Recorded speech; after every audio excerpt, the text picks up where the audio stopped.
Hi, survivors. It's me, Purpose Ann, reporting to you.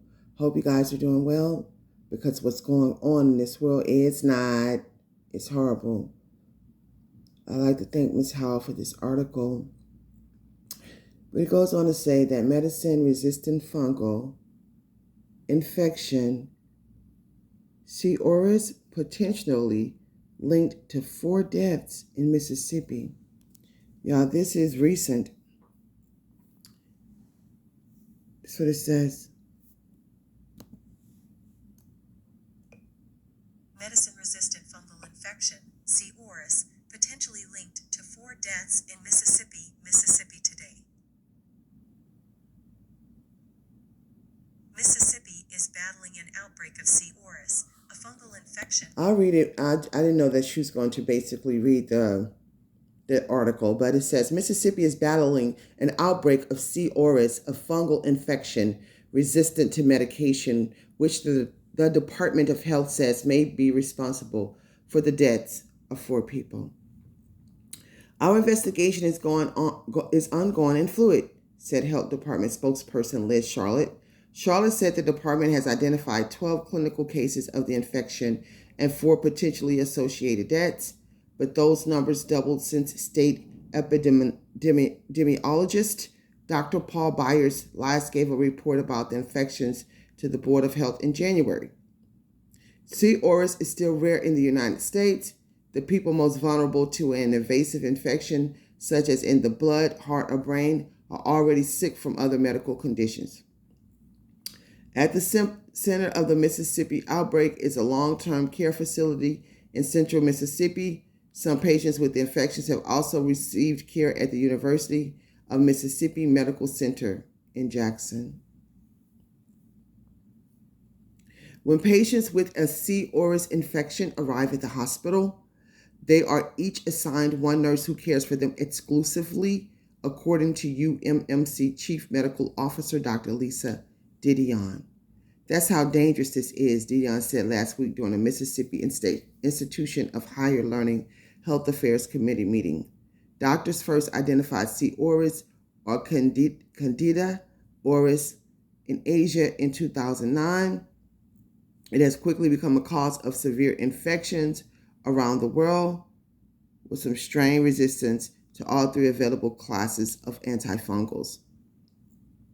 The yeast, the type of fungus, can be carried on patients' skin without causing infection or symptoms, allowing it to easily spread to others.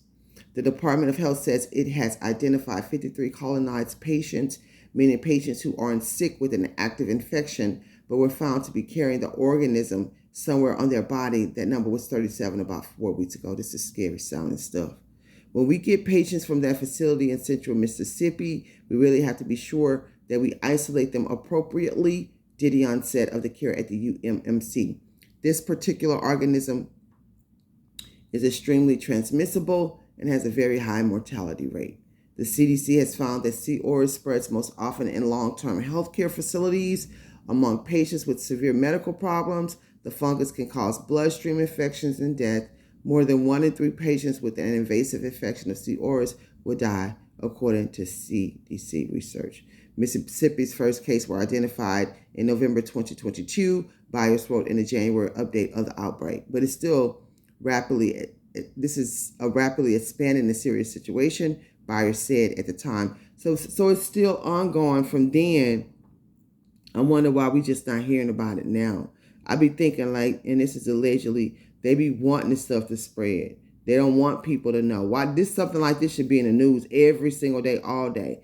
People starting to wake up to see what kind of people run this world and who are supposed to be our so-called leaders and why they're allowing a lot of stuff to happen to us, behind agendas and plans and all this type of stuff. Because I'm trying to figure out, I haven't never heard of this, but it says the majority of cases are based in one long-term care facility, but a second central Mississippi facility. Then on top of that, we can't believe nothing these liars be saying. Has some patients with detected colonization.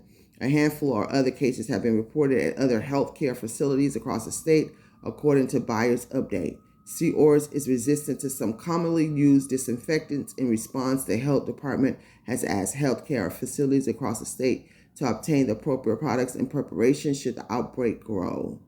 Didion said while they have treated patients with the infection, they have had no transmission of the fungus within the hospital so far, but it is a reason to stay focused, she said.